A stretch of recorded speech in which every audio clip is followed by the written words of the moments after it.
membership is a desire to stop drinking. We ask that all who participate confine their discussion to their problems with alcohol. As per group conscience, please silence all beepers and cell phones, and if you feel a need for side conversation, please take it outside. Before we begin, is there anybody here for their very first AA meeting that would like to introduce themselves, first name only, just so we get to know you? Anybody new to this meeting, never been to this meeting before for some reason, would like to introduce themselves? My name's Ford and I'm an alcoholic. First time at this meeting. Welcome, Ford. Anyone else new to the meeting like to introduce themselves? Okay, with that, this is a sponsorship workshop which we go through the big book, and it's conducted by Jim. We do 45 minutes, a break, and then we finish up. And anybody has a question or a statement or clarification, just raise your hand. And let's bring Jim up and we'll go on.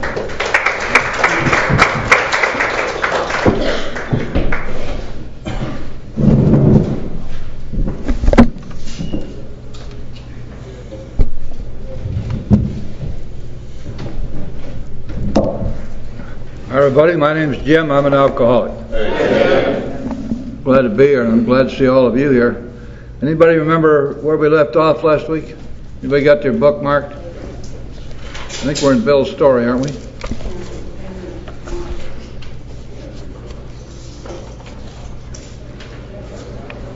There's a lady who has it marked, right? No, you don't? Anybody?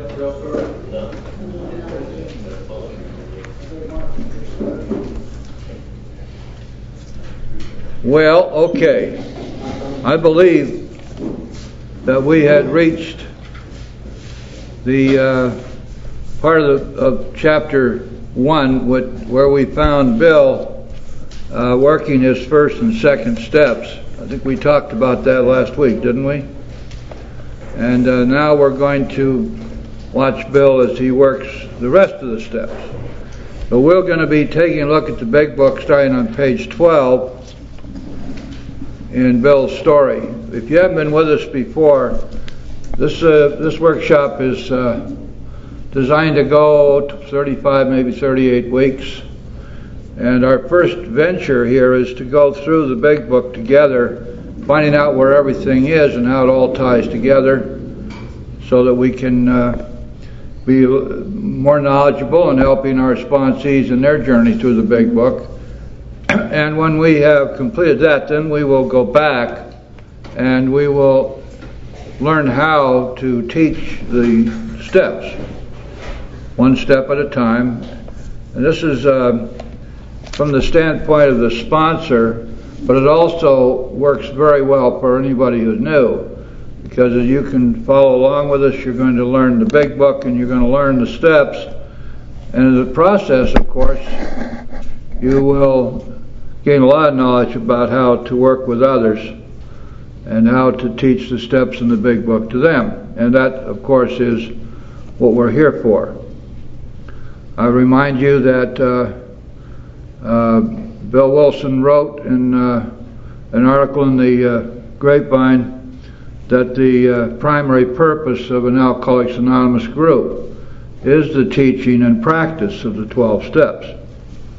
Now, I'd like for you to put aside any idea that being a teacher in AA is a dirty word. Quite the contrary, there aren't enough teachers. And what we're doing is, when we teach, is we are sharing what we have experienced. And of course, the big book is really one big teaching volume, because it teaches us what the founders did to recover. It's a history. It is not philosophy. It's not somebody's opinion. It's real life. This is what they did, and they recovered from a seemingly hopeless state of mind and body. Their whole thesis in writing the book was that if we were to do what they did, that we too would recover. And they were right, of course. So with that in mind, we have reached a point where we've been studying Bill's story and his odyssey through his alcoholism, and then we've gotten into the part of his story where Bill gets into recovery.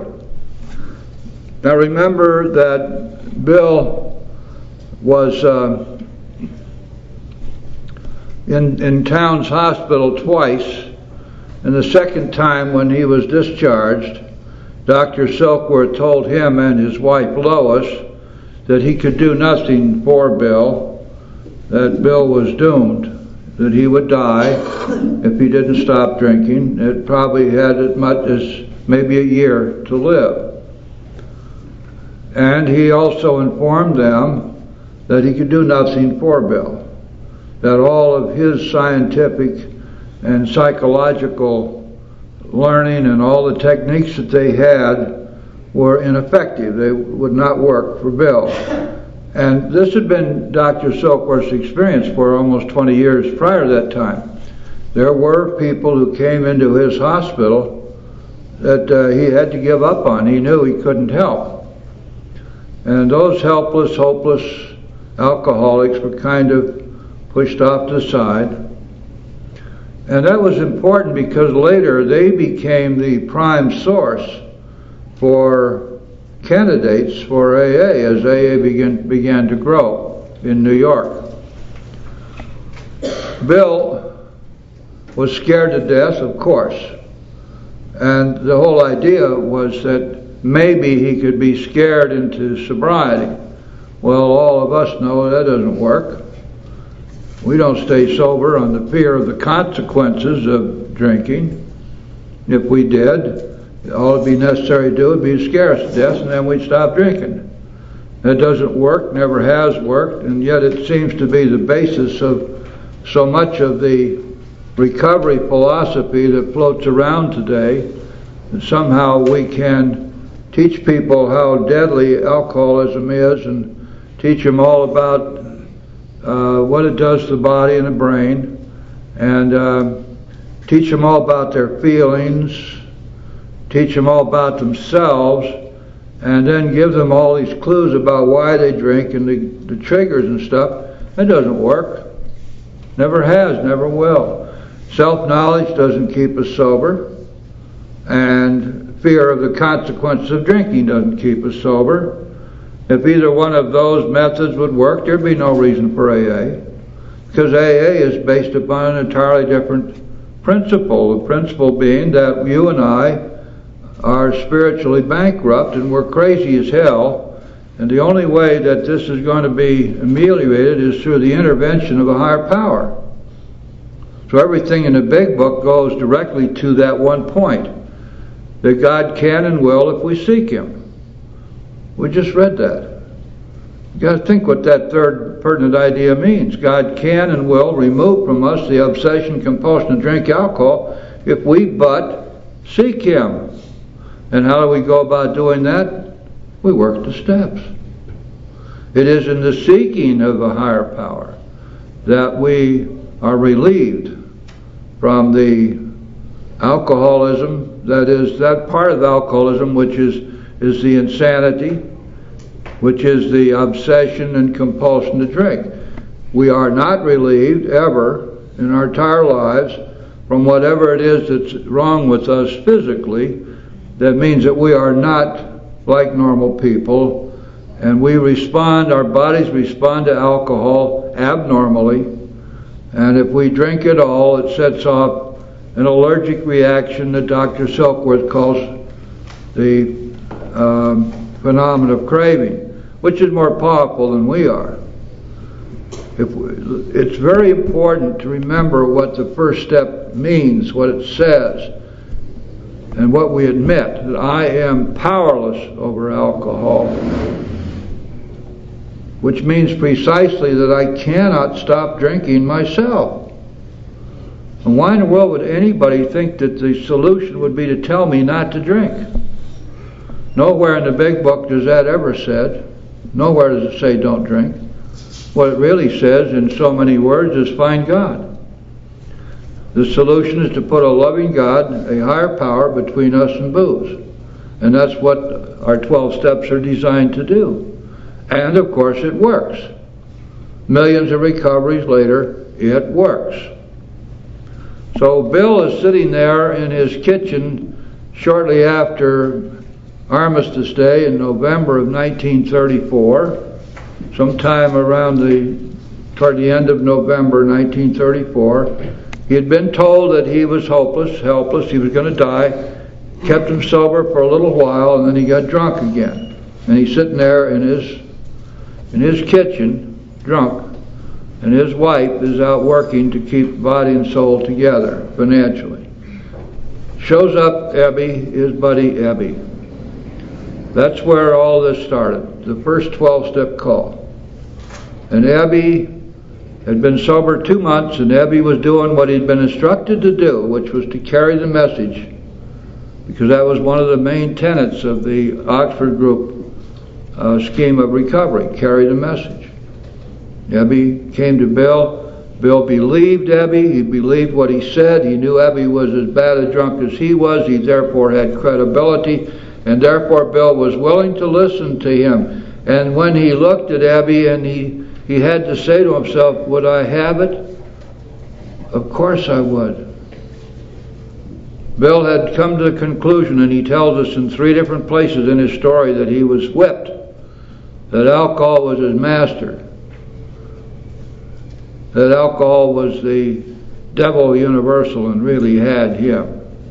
So there wasn't any question after Ebby had broken through the ice that Bill came to recognize that he was powerless over alcohol.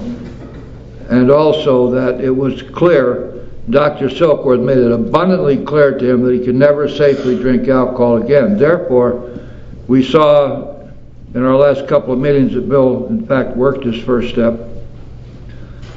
But he had a serious problem. That serious problem was that he had been trained and taught from childhood to be quite distrustful of religion and religious people and preachers, that they didn't know what they were talking about. He had no doubt that there was some higher power in the universe, but he could not imagine that this higher power, call it God or whatever, would have anything to do with him personally. That was the problem. It was fine to say to him, well, you got to pray, and this is a loving God who cares about you, and Bill didn't believe it. And so something had to happen in order for Bill to move forward into his second step, because remember, the second step requires of us that we come to believe that yes, there is a power greater than ourselves, and that power is strong enough to restore us to sanity. In fact, in chapter 4, we find the precise test. And the test goes something like this. Faced with a self-imposed crisis, we could no longer evade or ignore. We had to fearlessly face the proposition that either God is everything or else he is nothing. God either is or is not. What was our choice to be?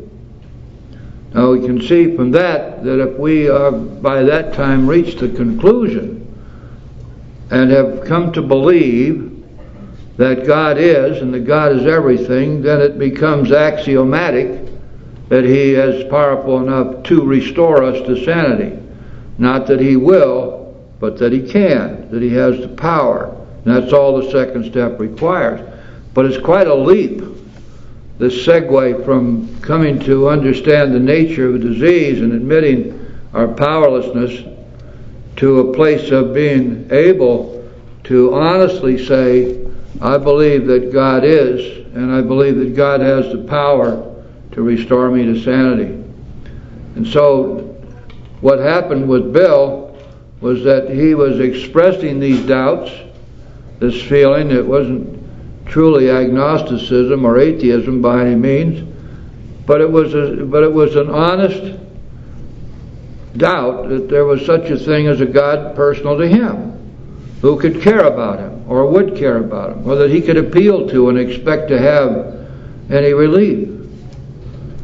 Because he'd always been trained that you're on your own. Look to science, look to mathematics, they'll give you the answers to everything. The rule of reason was paramount in his day. So Ebby had to find a way to break through this, and we find that happening on page 12. the second full paragraph, little three-liner, my friend suggested what then seemed a novel idea. He said, why don't you choose your own conception of God? Well, now this busted through something for Bill, because Bill was a pretty stubborn guy. He was full of himself. He felt he was one very savvy guy, a superior person, and that his ideas he held dearly, and he wasn't about to change them. And one of the things that he wasn't willing to accept was that somebody like Ebby or anybody else was going to tell him what he's supposed to believe in. I mean, there had to be some kind of a God here that these people that Ebby was representing believed in, and they were going to force him to admit or to come to believe in that same God, and he wasn't about to do that. But Ebby says, whoa, wait a second, Bill, that's not the way it is at all. Why don't you choose your own conception of God? And Bill says, that statement hit me hard. It melted the icy intellectual mountain in whose shadow I had lived and shivered many years. Read that for being stubbornly single-minded, not open-minded, full of himself, ready to fight at the drop of a hat if anybody disagreed with him or tried to force him to admit to or to come to believe something that he had not already predetermined. Total prejudice. And Ebby pulled the plug on that. Now this is something that we do as sponsors. This is a great line. It's a great remedy for the sponsee that you will get a lot of them, if you haven't already, who have this same doubt.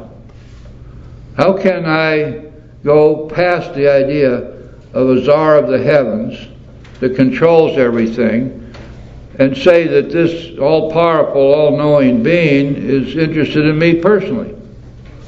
It doesn't make any sense.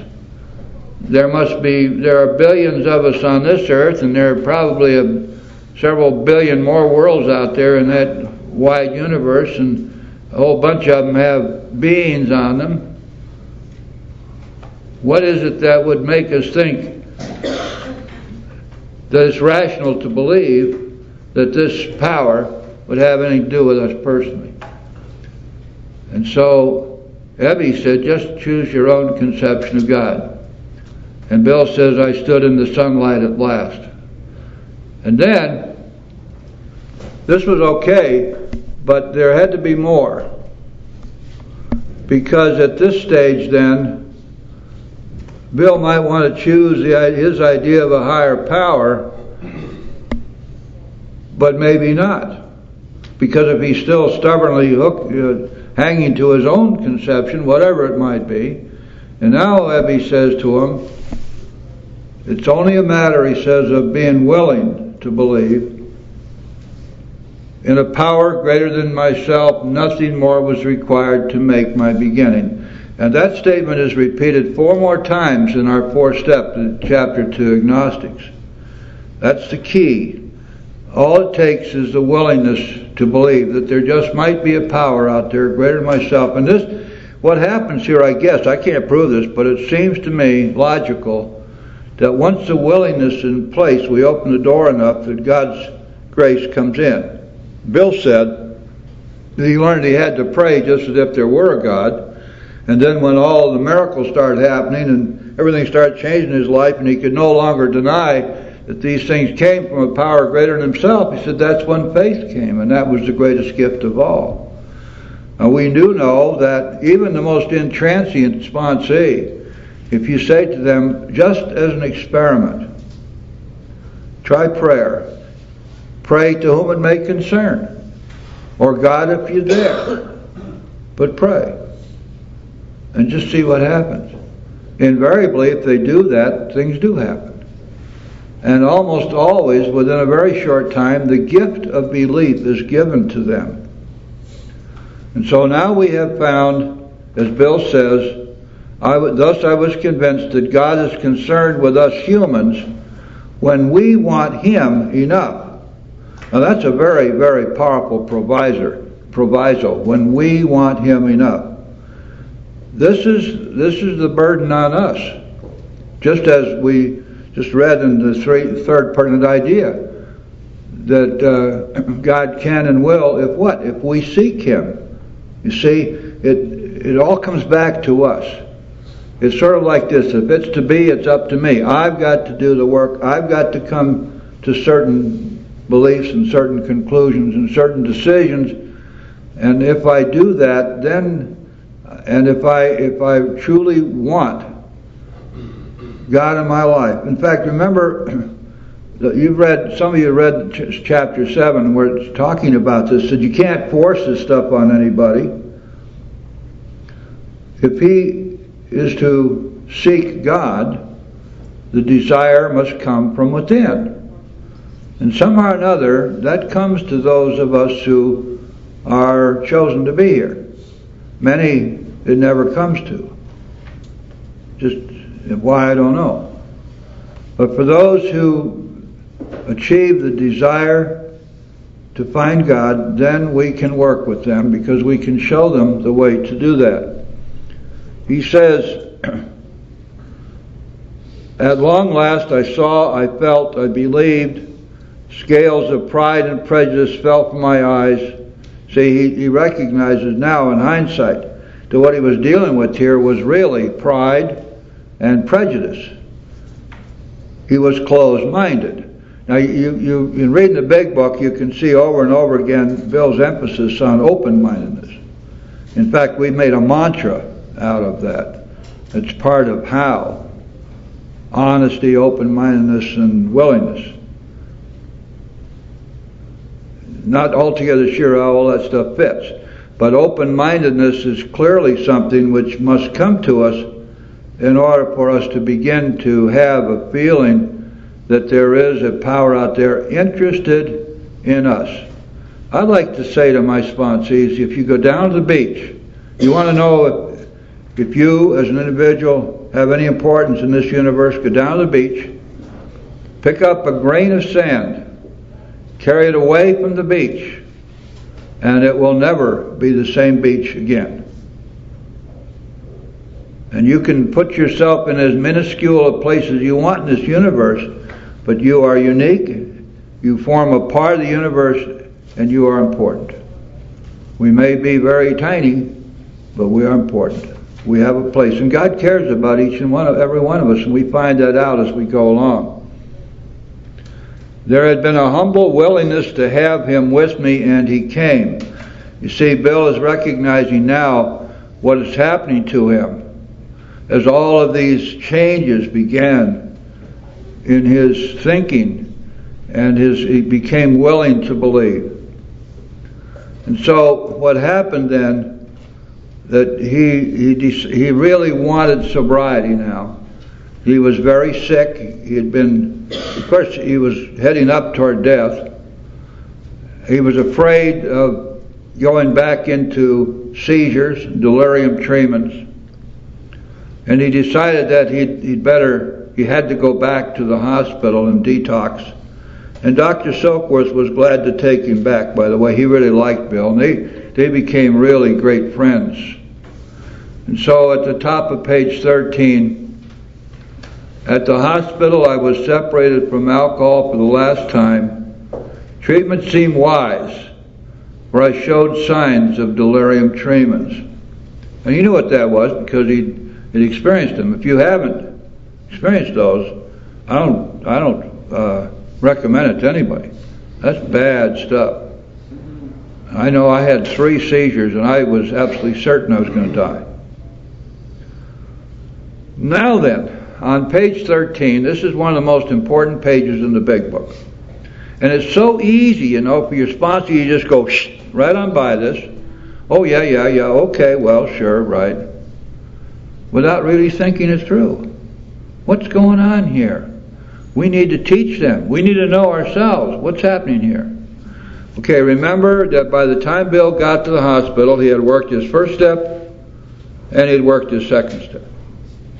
So now we find him back in the hospital for the 3rd time with Abby, his friend, there teaching him and bringing him what he had learned from the Oxford group about the steps to recovery.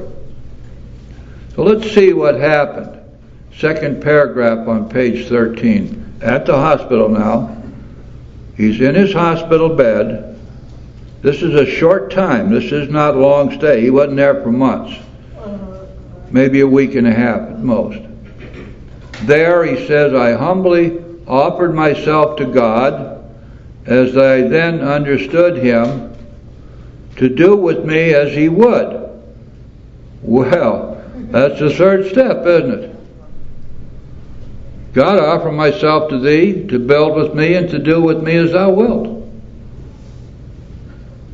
So Bill's working the third step right here in the hospital. I place myself unreservedly under his care and direction. Remember, the third step tells us we do this without reservations. Here he says unreservedly under his care and direction, withholding nothing. Here I am, God, take me, use me, do with me as you will.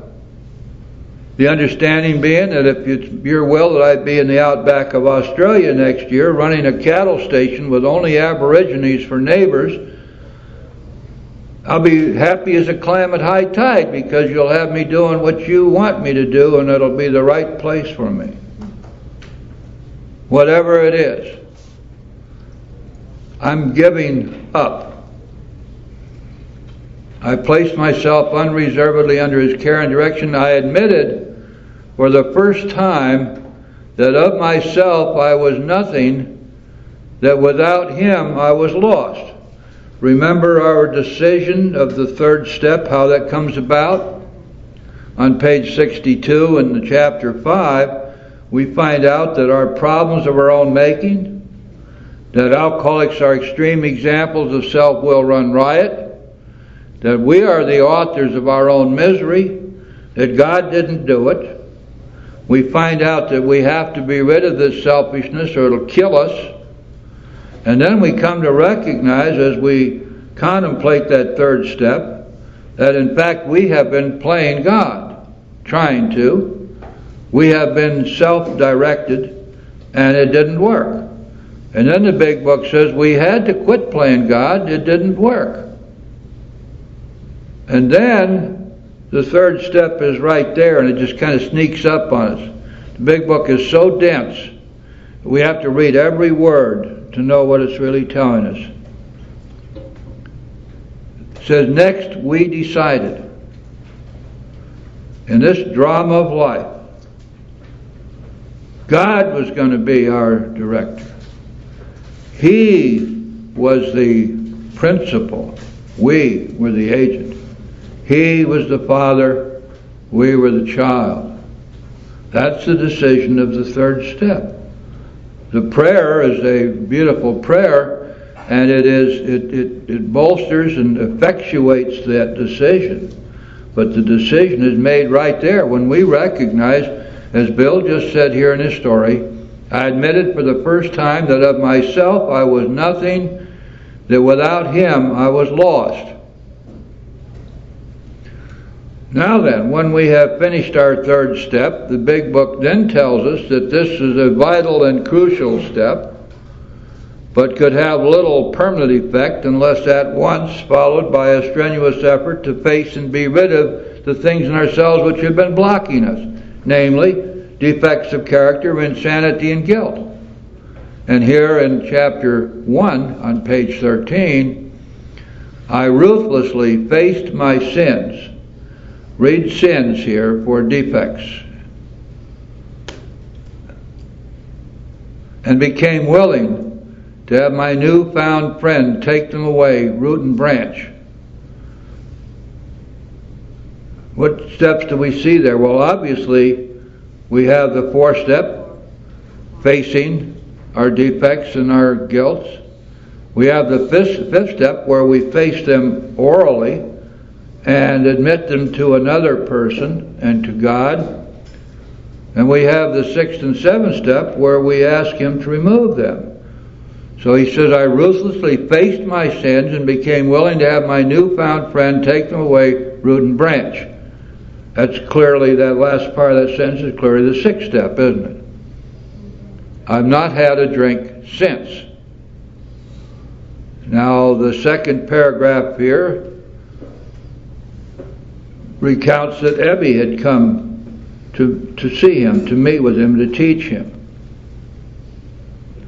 My schoolmate visited me, and I fully acquainted him with my problems and deficiencies. Pure fifth step, isn't it? What are we seeing here? We're seeing Bill working all the steps, lying in the hospital in that week and a half while he was detoxing. Oh, but you can't do that. Balderdash. We made a list of people I'd hurt and toward whom I felt resentment. 8th step. I expressed my entire willingness to approach these individuals, admitting my wrong. 8th step. Now, interestingly enough, we find both of those sentences incorporated in our 4th step in our big book, because our 8th step is done in our 4th step. Maybe you may not remember that or haven't experienced it yet, but that's where we do our 8th step. While we're looking to see what others have done to us, we look to see what we've done to them. We find out whom we have harmed, and we become willing to set matters straight if we can. Our 8th step is done almost entirely in our 4th step. I expressed my entire willingness to approach these individuals, admitting my wrong. Never was I to be critical of them, which of course is a primary provision of doing the 9th step, isn't it? I was to right all such matters to the utmost of my ability. Pure 9th step. See what's happening here? It's kind of interesting, isn't it, when you take these 3 paragraphs, tear them apart, and see what's really going on. Now, there's a glaring omission here, and we'll talk about that when we come back from break. The 10th step is not here. Well, we're going to discover why that is so. We're going to take a 10-minute break right now. Please be back in your seats in 10 minutes. Full paragraph on page 13.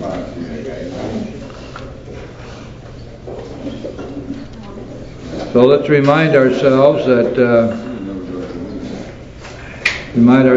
we have seen Bill work first, second, third, fourth, fifth, sixth, seventh, 8th, and 9th steps.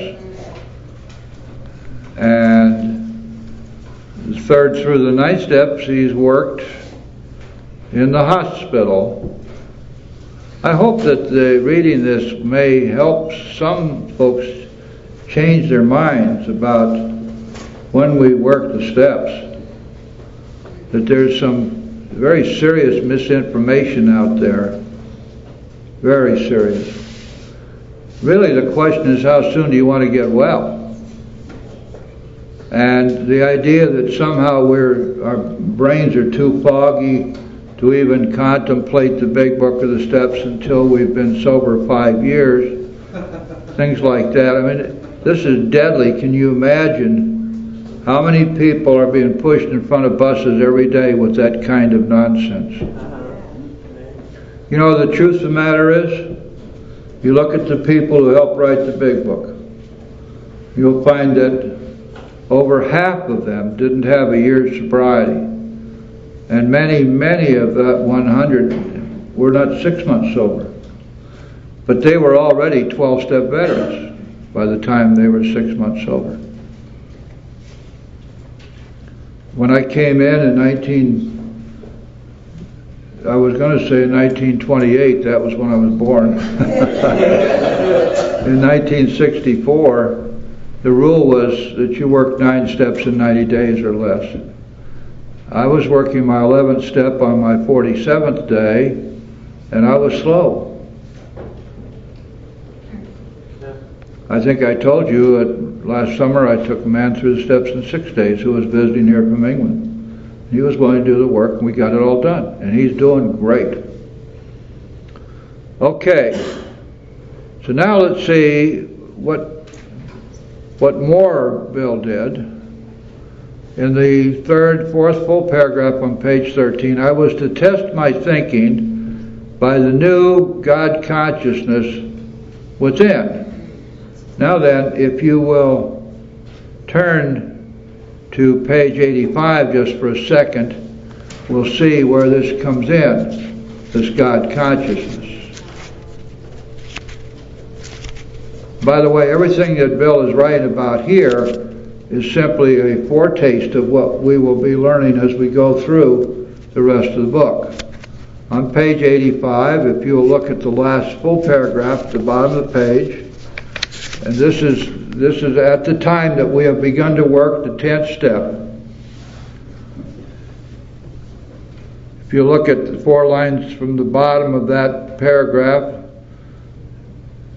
to some extent we have become God conscious.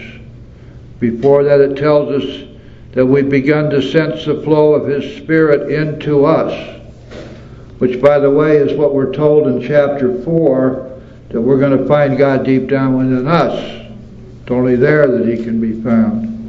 And all these things happen, it tells us right here in this paragraph, if we have carefully followed directions. People like to hide behind this business of suggestions as if somehow that lets us off the hook. It means that there's nothing set. And they love to say there are no musts in this program. You know what that really means? It doesn't mean the big book, because that would be a blatant lie. You can find 62 or 63 musts and plenty of other phrases which mean the same thing, and all of them ultimately mean or else, must or else. That phrase comes not from the big book and does not refer to the steps at all. It refers to the traditions. And it comes from a writing that Bill contributed to the Grapevine in 1946, in which he said that there are no musts in AA, meaning that the traditions are all framed in the sense of we ought to, or we should, not that we must. And so that's a totally false premise right from the get-go. So I was to test my thinking by the new God consciousness within. I am conscious of the God within me. Probably, at least this is what I think, that God is spirit and I am spirit, and He is with me and I am with Him. And I've had some very intense discussions with people who claim some sort of atheism or strict agnosticism, who talk about having found their better self. And I say to them, I think what you mean is the same thing we mean. You found something strong within you. We call it God, you call it a better self. And maybe that's true. It certainly gives room for some thought. So he goes on to say that common sense would thus become uncommon sense. Now, this presages, of course, what we're going to learn in the 4th chapter, where Bill takes great pains to help us segue from 2nd into the 3rd step by teaching us about the bridge of reason and how our dependency on reason will not get us to the new land of faith. That we have to go beyond that. And that means we have to begin to take some leaps of faith. That we're not going to make it simply by relying upon reason, upon science, upon mathematics, upon mechanics, or any of the other disciplines of the world. And it says, I was to sit quietly when in doubt, asking only for direction and strength to meet my problems as He would have me. Well, that's clearly meditation, isn't it?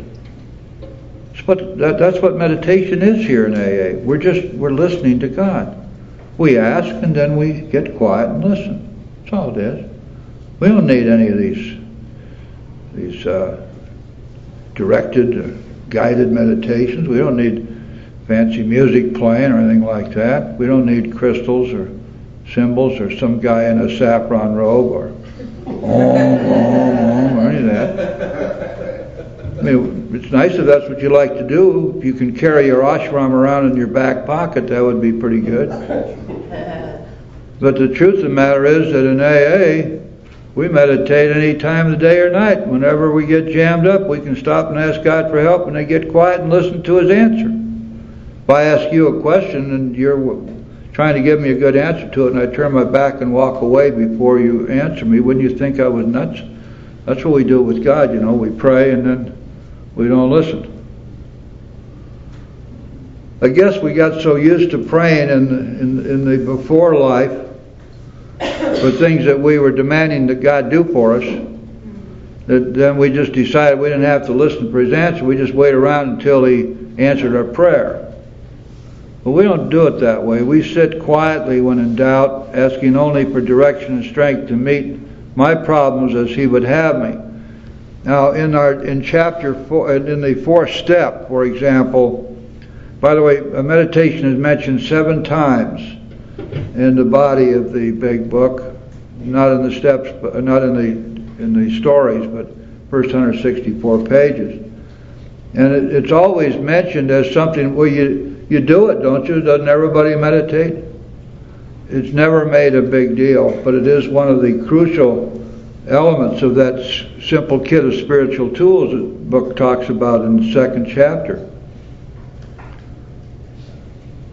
And so what we're doing here is we are fulfilling the 11th step, which tells us we're to seek to improve our conscious contact with God through prayer and meditation, praying only for knowledge of His will for us and the power to carry that out. See what Bill is saying here? I was to sit quietly when in doubt, asking only for direction and strength to meet my problems as He would have me. So this is pure 11th step. Never was I to pray for myself, except as my requests bore on my usefulness to others. Again, pure 11th step. Then only might I expect to receive, but that would be in great measure. So now what have we found? We found Bill working 1st, 2nd, 3rd, 4th, 5th, 6th, 7th, 8th, and 9th steps and the 11th step. What happened to the 10th step? Well, the Oxford group didn't have anything that even approached the 10th step, and there was a good reason for that. See, they believed that once you had worked their 6 steps, that you achieved a sort of a spiritual perfection. And so therefore it was not necessary that after having done the first 5 steps, it was only necessary that you go out and carry the message. And you would have achieved this kind of a spiritual nirvana. And our guys found out that wasn't true. That isn't the way it worked with them. Tell you what they did find, though. They found that the world and all of its people would continue to threaten them. And they already knew by that time that threat equaled fear, and fear equaled the recurrence of defects and the recurrence of selfish, self-defeating, and dangerous and harmful actions toward others. And so what they found was that in fact they had to have a way to keep up with all this stuff. They had to know what was going on with them today. They had to know what their present circumstances were. Well, now how to go about doing that? Now, 10th step was not something anybody invented. It developed over a period of 3 years until the time that Bill sat down to write the big book. It had developed by trial and error, but it's all very, very logical. If I'm going to have a recurrence of my defects, if I'm going to have a recurrence of harming others, how am I going to deal with these on a daily basis? Well, I already have all the tools, don't I? I have the 4th step, the 5th step, the 6th step, 7th step, 8th and 9th steps. So what am I going to do then? I'm going to take these tools that I've already learned how to use. I'm going to put them in one step. And I'm going to call it, as Bill did finally, the 10th step. This means then that as I go through the day, if dishonesty or selfishness or resentment or fear come up, those four, only those four, I am to inventory them. Continue to take personal inventory, it tells us. I'm to inventory them, 4th step. I'm to admit them to another human being, the 5th step. I'm to ask God to remove them, the 7th step. And if I've hurt someone, I'm to make amends quickly, the 9th step. So now what we see, we look at it, we say, well, this was pretty smart. They took the tools they already know how to use, the 4th, 5th, 6th step, 7th step, the 9th step, put it all in one step. Said what we're going to do is as we go through the day, each day, we're going to stay current with what's happening to us, and we're going to use a spiritual remedy on the spot to stay free of these things which block me from God. Remember, that's what we're talking about here. That's why this stuff is so serious, because it blocks us from God.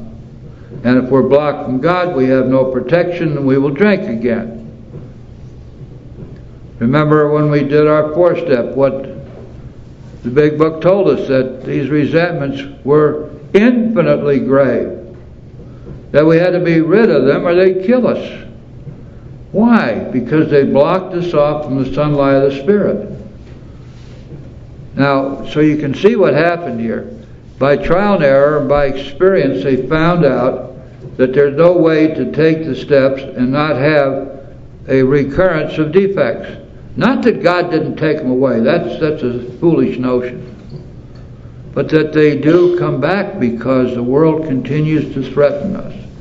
And it takes a long time sometimes for our faith to grow strong enough that we seldom have fear. But so long as we're experiencing fear, we're going to experience the recurrence of defects. And then they found that there was one more thing they had to do.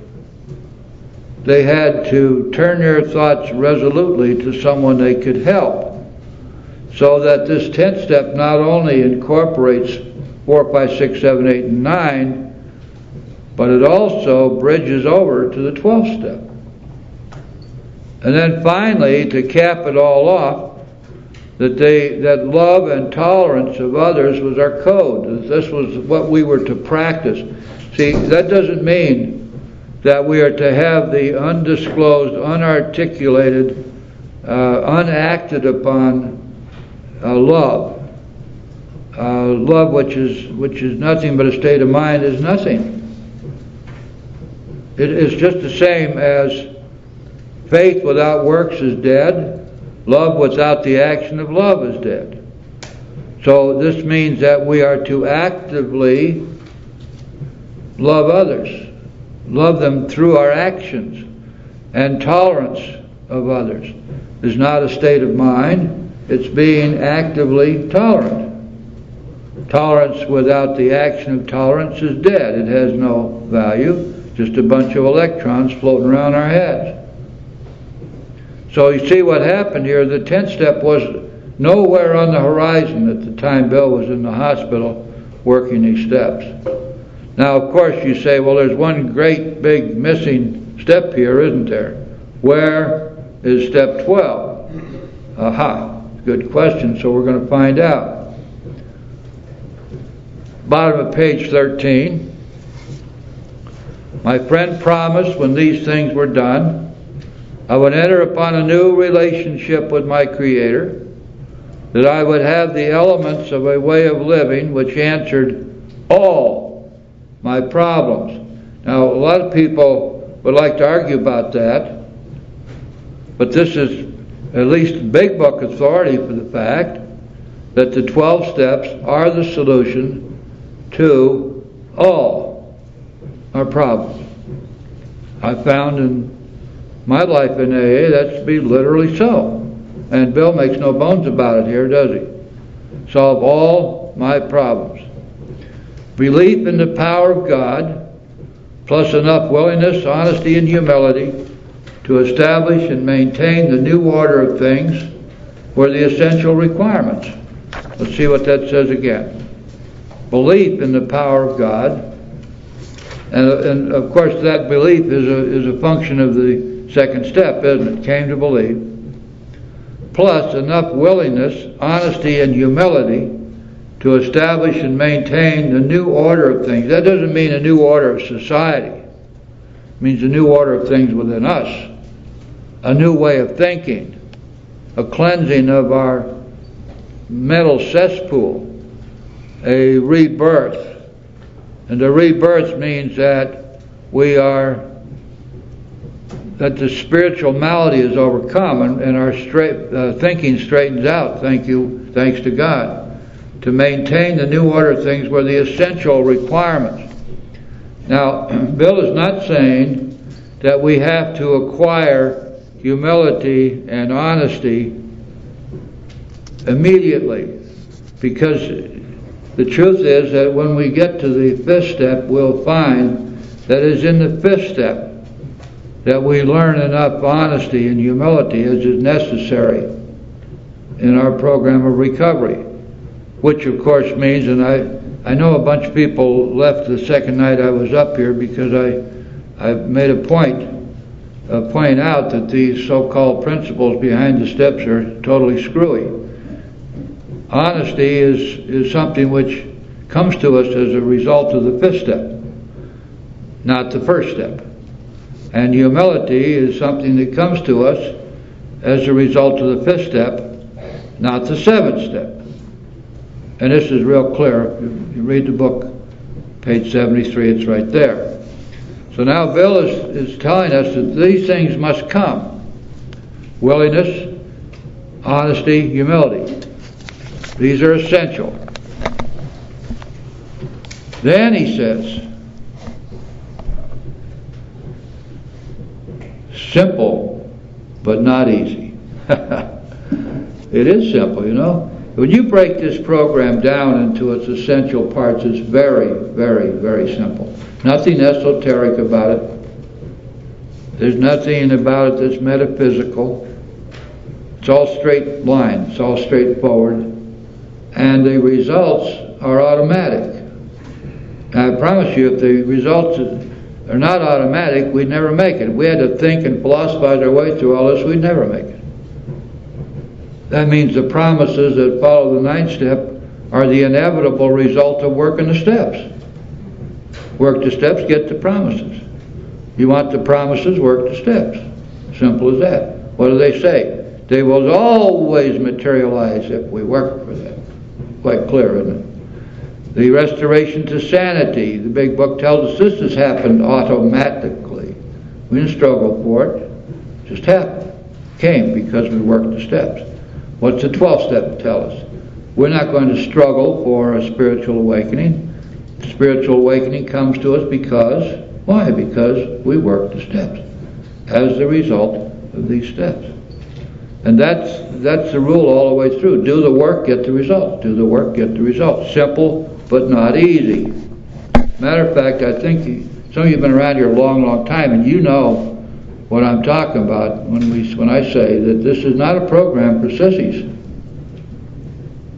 It takes some courage to successfully work the steps, especially that part where we have to be honest with ourselves. We have to be honest with another person, and we have to make amends to people we perhaps have been running from for years. It can be a very fearsome prospect to a newcomer, and as a sponsor you got to recognize that and help them get past those fears. Simple but not easy. A price had to be paid. It meant destruction of self-centeredness. That doesn't say it would be, oh golly gee whiz, kind of nice if you sort of backed off a little bit and weren't quite so self-centered as you used to be. What do we don't understand about destruction? Got to be gone. Yes, sir. Bill, I have a question back. If you back up Sure. a few minutes ago, you said about the principles behind the steps. Yes. And and honesty, being on page 73, and humility. Now, when I look at the first step and I say that we admitted that we were powerless over alcohol and that our lives had become unmanageable, personally, I have to say that that takes a lot of sincerity and honesty. And if you're just fooling yourself with that, I can see honesty in step one. Now, granted, I see what the Big Book says about if you haven't learned enough honesty or humility, by the time you get to the fifth step, the chances are you'll go out and drink again. I see that. Well, I think what it says is that we have not learned enough humility, honesty, or fearlessness as we find necessary until we've told someone else all our life story. Now, just turn that around. What it's really saying is, when you've told someone all your life story, you will have learned the honesty, humility, and fearlessness that is necessary. You just turn it backwards, and that's the clear meaning, isn't it? The other thing, you see, you and I might not be on all fours here. My view, what I've been taught about the first step, is that it is essentially a gift.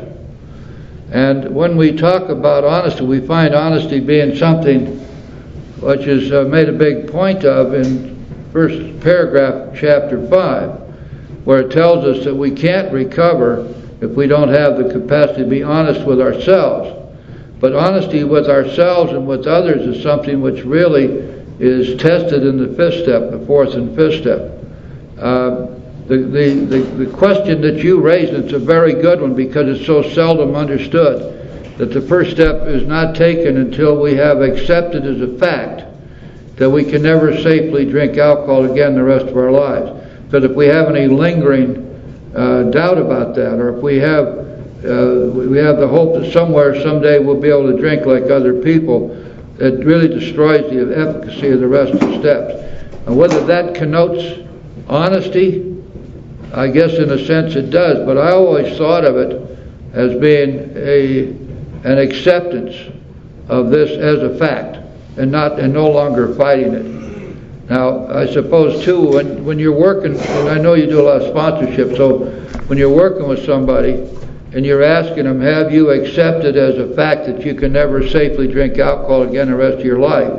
No reservations.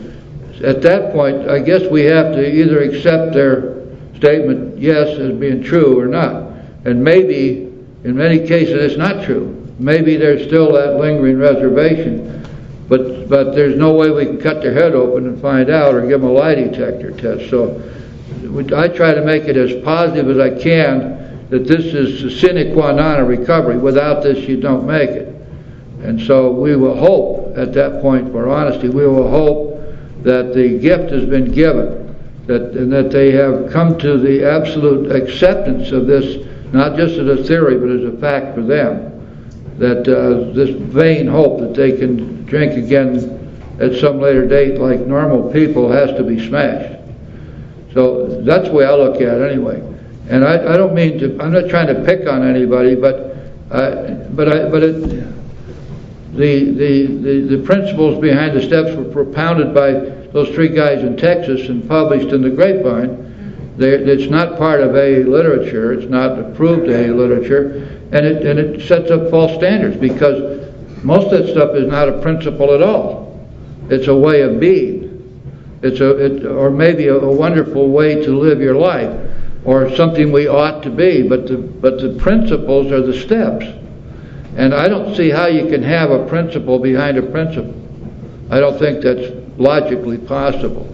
So that's why I make a point of it sometimes. And I don't mean to insult anybody's intelligence by that, but I'm glad you asked a question, because I'm happy to have a chance to explain what my point of view is. Does that answer your question? Well, yeah, I think, yes, it answers my question. Good. Well, listen, thanks a lot for bringing that up. Jim, I got a question. Yes, Tom. When the Big Book was written, wasn't it an honest desire to stay sober was the only requirement? What is the difference between that honesty and? Well, I don't know. That was taken out when the traditions were written.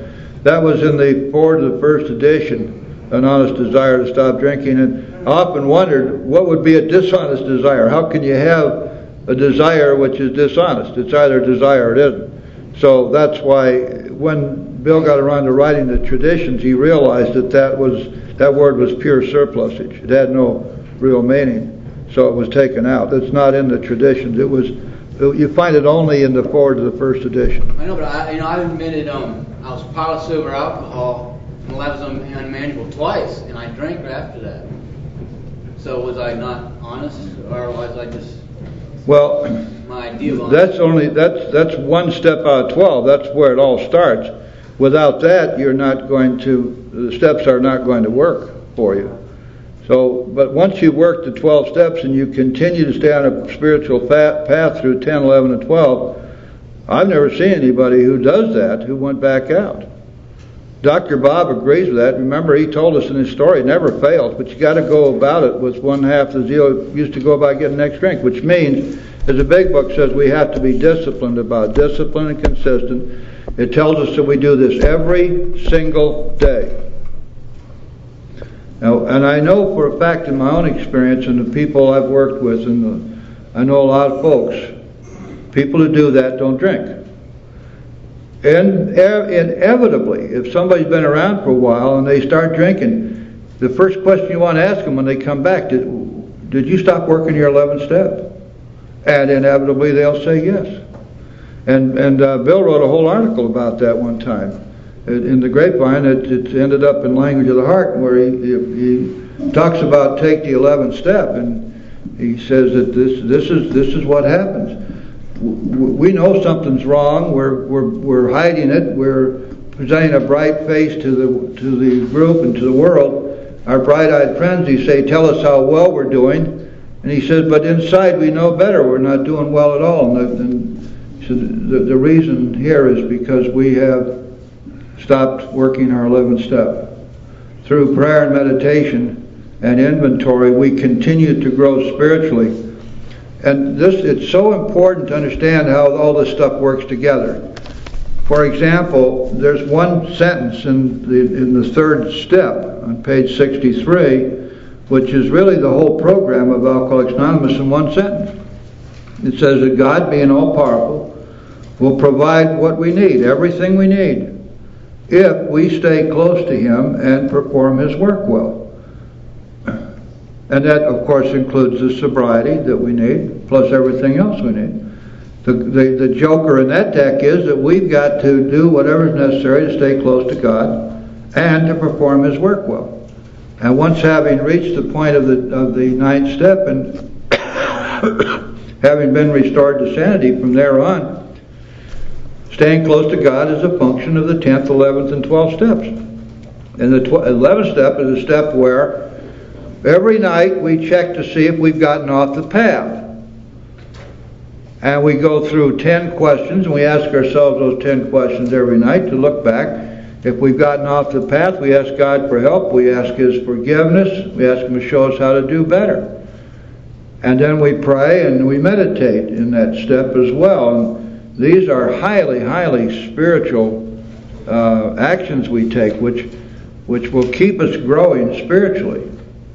And that's the key, because a lot of you have been around a long time. You know you cannot stand still spiritually. You cannot. We must either go forward or we'll go back. And our steps give us all the tools we need to continue to grow spiritually. So if you're new, make up your mind that you're in this for the duration. And that means that you're going to be learning how not only to get sober, but how to stay sober and to grow spiritually. And it's going to be necessary for you to dedicate a certain part of each day in your life from now on to doing your spiritual work, because that's the only thing that will work. Thanks, Jim. Anyway, that's a long answer. I'm not even sure what the question was now, but you see, I'm one of these guys that have been doing this so long. You wind me up, and I just start going. It's like that rabbit, that runs around with the batteries. I just keep going. Okay, so This is one of the most important statements in the whole big book. And it is a statement which is followed to the nth degree. See, the big book is absolutely consistent internally. It's never inconsistent. And here's something which a sponsor has to know. Top of page 14, the second sentence in the first paragraph. I must turn in all things to the Father of light, who presides over us all.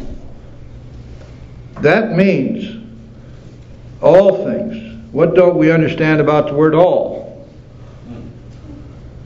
That means that when we presume as sponsors to begin to direct our sponsees' lives from our own predilections, prejudices, and maybe some of the stuff we've learned, we get clear off base because we begin to violate this major provision that we teach our sponsees to turn in all things to the Father of light. And when we begin to tell them that they can do this or they can't do that, and setting time limits on this and time limits on that, directing their lives, especially their relationship lives, we run directly afoul of this very simple provision. We teach them instead to turn to God. Just as the big book tells us in the fourth step, when we have any sexual problems, the remedy is simple. It tells us in our morning meditation, we ask God what we should do about each specific matter, and that the right answer will come if we want it. This is not a place for human solutions, which always are going to come out of some sort of point of view or prejudice, or maybe some false teachings, who knows.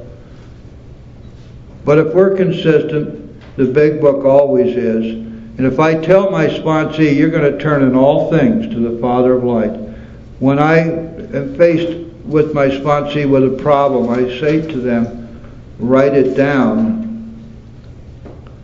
Take it to God. Tell God you are powerless over this and you need help, and ask Him what He wants you to do.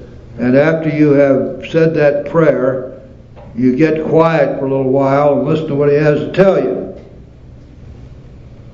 And the right answer will come if you want it. Because that's the truth. That's exactly what happens. So when we are consistent, we are right in line with the big book. When we are inconsistent, when we say on the one hand you got to trust God in all things, except all this stuff over here as your sponsor, you got to trust me in all these things, all we're doing is fostering dependency, and we're setting a false standard. We're putting ourselves ahead of God. We ought not to ever do that.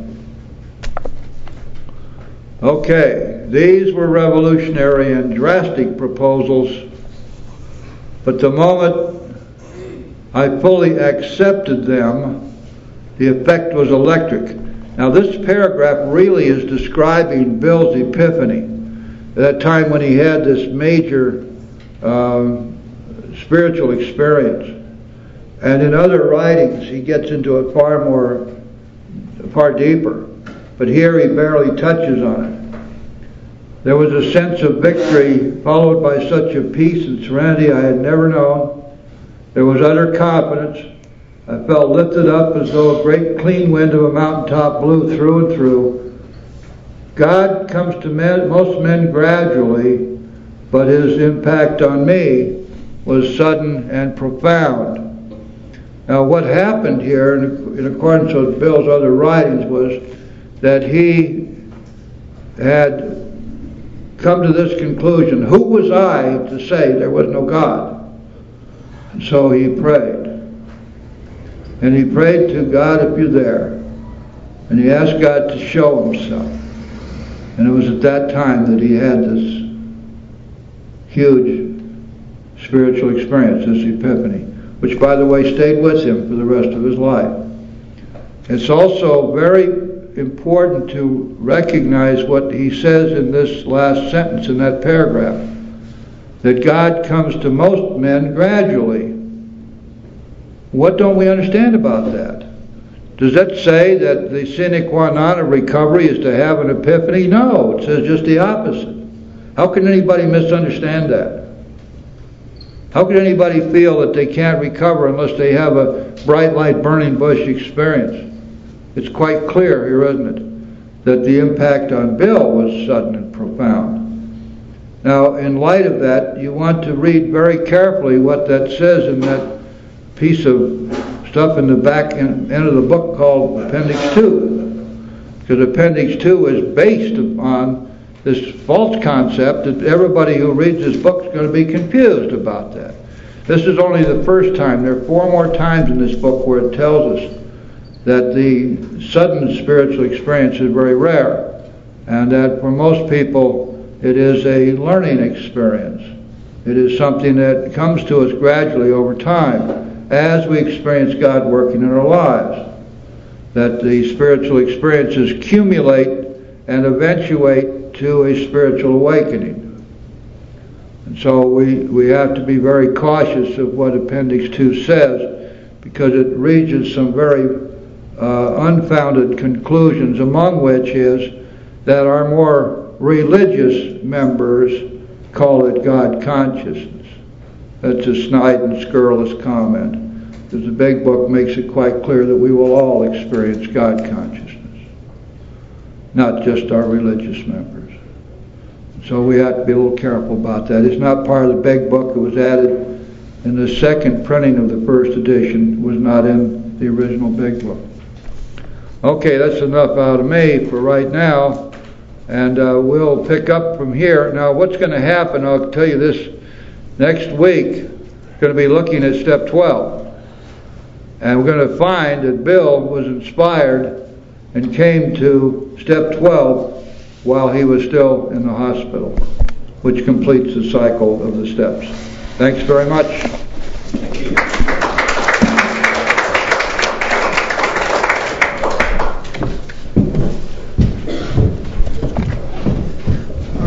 Thank you again, Jim. And we come now to the chips, and see if I can ask, would you do the chips for us?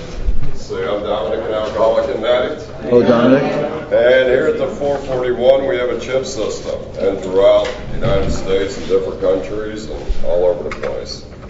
And it starts off with the white chip. Would anybody like to pick up a white chip and surrender?